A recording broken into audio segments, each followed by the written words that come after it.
Assalamualaikum warahmatullahi wabarakatuh. Subhanallah walhamdulillah wa la ilaha illallah wallahu akbar. La haula wa la quwata illa billahil aliyyil azim. Allahumma sholli wa sallim ala sayyidina Muhammad wa ala ali sayyidina Muhammad.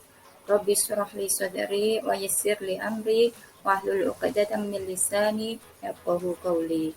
Raditu billahi rabba wa bil islami dina wa bi Muhammadin nabiyya wa rasula. Rabbi zidni ilma warzuqni fahma. Amin. Bismillah, alhamdulillah. Bagaimana kabarnya anak-anak? Semoga sehat semua ya. Senantiasa dalam lindungan Allah, dalam iman Islam, dan dalam istiqomah kebaikan. Amin. Baik anak-anak, hari ini kita akan belajar terkait tentang pernikahan dalam Islam. Oke, kompetensi dasar yang perlu diperhatikan. 1.6 menerima dan mengakui ketentuan pelaksanaan pernikahan berdasarkan syariat Islam.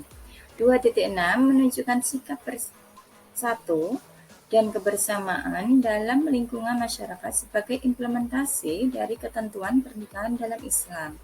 3.6 menganalisis dan mengevaluasi ketentuan pernikahan dalam Islam. 4.6 menyajikan prinsip-prinsip pernikahan dalam Islam. Berikutnya, pengertian pernikahan. Secara bahasa, nikah berasal dari bahasa Arab yaitu al-jam'u, berarti bertemu dan berkumpul. Menurut istilah, nikah adalah suatu ikatan lahir batin laki-laki dan perempuan untuk hidup bersama dalam suatu rumah tangga melalui akad yang dilakukan menurut hukum syariat Islam. Berikutnya, dalil nikah.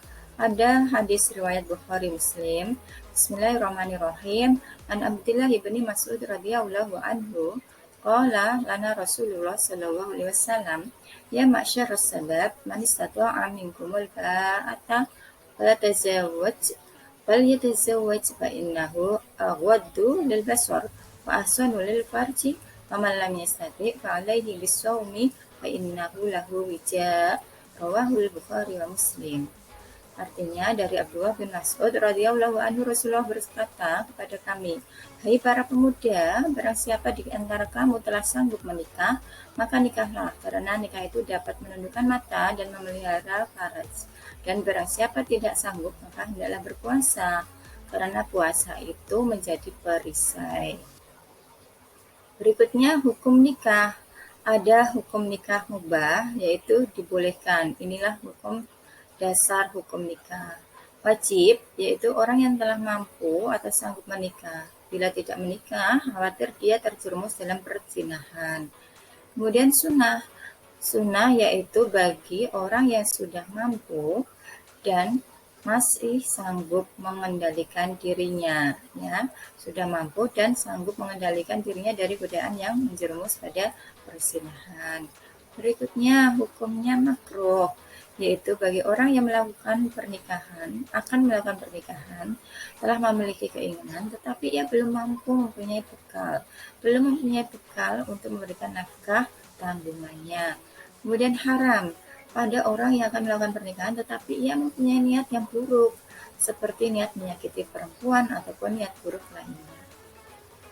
Oke, berikutnya tujuan menikah.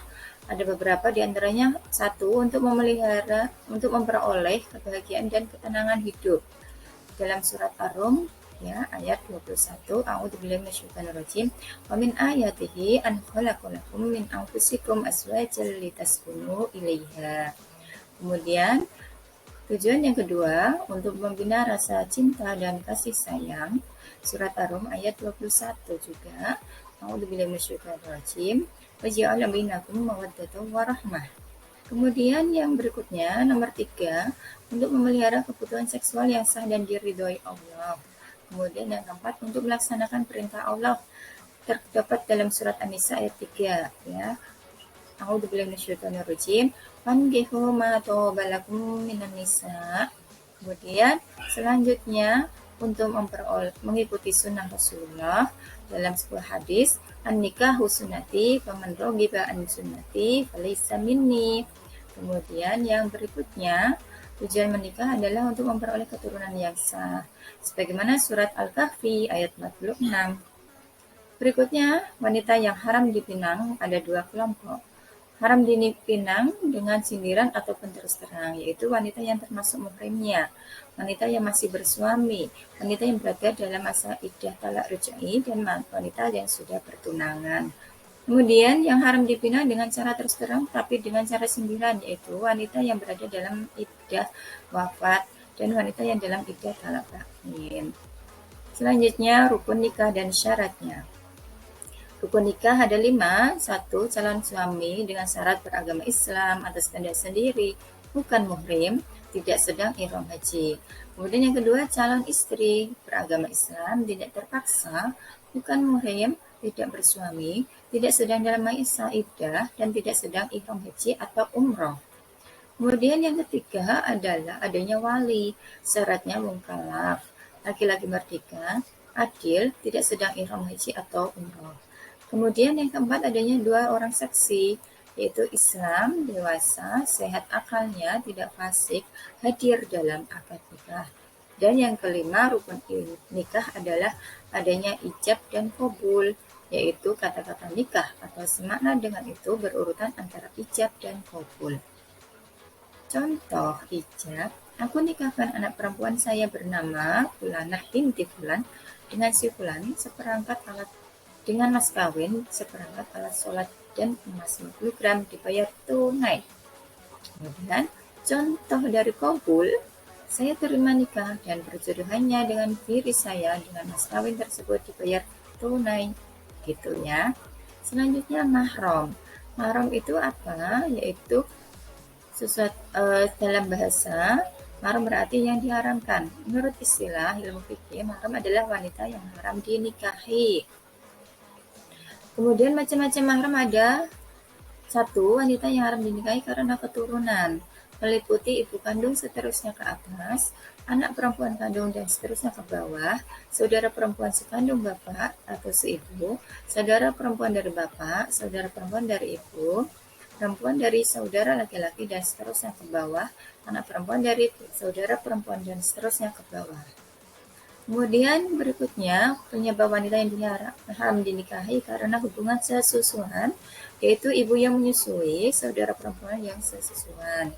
Kemudian wanita yang haram dinikahi karena perkawinan, ibu dari istri atau mertua, anak tiri, ibu tiri, menantu. Wanita yang haram dinikahi karena mempunyai pertalian muhrim dengan istri. Kemudian wali nikah. Dalam pernikahan ada 2 wali nasab, yaitu wali yang mempunyai pertalian darah dengan mempelai wanita yang akan dinikahkan, yaitu ada ayah kandung, kakek, saudara laki-laki seayah, anak laki-laki, saudara laki-laki, dan anak laki-laki serta anak laki-laki dari saudara laki-laki ayah. Kemudian ada wali hakim. Wali hakim itu adalah kepala negara yang beragama Islam. Di Indonesia, wewenang presiden sebagai wali hakim dilimpahkan pada pembantunya, yaitu Menteri Agama. Ya. Wali hakim bertindak sebagai wali nikah apabila memenuhi kondisi sebagai berikut. Wali nasab benar-benar tidak ada, wali yang lebih dekat tidak memenuhi syarat, dan wali lebih jauh tidak ada, wali akrab berpergian jauh, kemudian wali nasab sedang ihram, wali nasab menolak bertindak sebagai wali nikah, wali yang lebih dekat masuk penjara, ataupun wali yang lebih dekat hilang. Nah, berikutnya kewajiban suami istri. Sebelumnya, hikmah pernikahan. Pernikahan merupakan jalan keluar yang paling baik untuk memenuhi kebutuhan seksual. Pernikahan merupakan jalan terbaik untuk memuliakan anak, memperbanyak keturunan, melestarikan hidup manusia, serta memelihara nasab.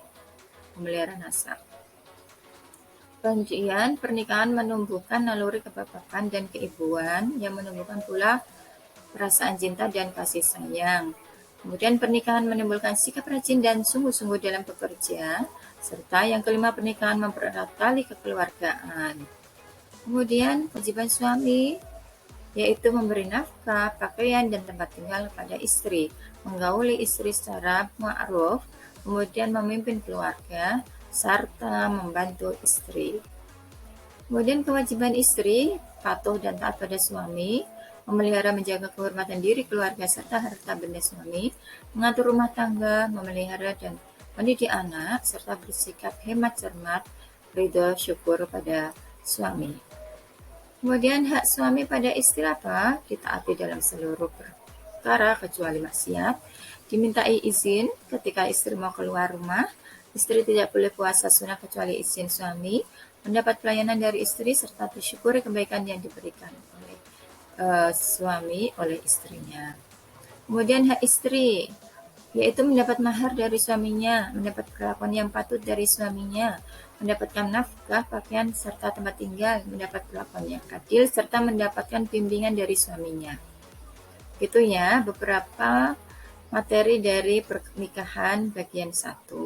Silakan bisa dibaca-baca kembali, diingat-ingat, dan diperhatikan ketika waktunya kalian akan menikah. Baiklah anak-anak, kita akhiri dengan baca hamdalah bersama. Alhamdulillahirrahmanirrahim.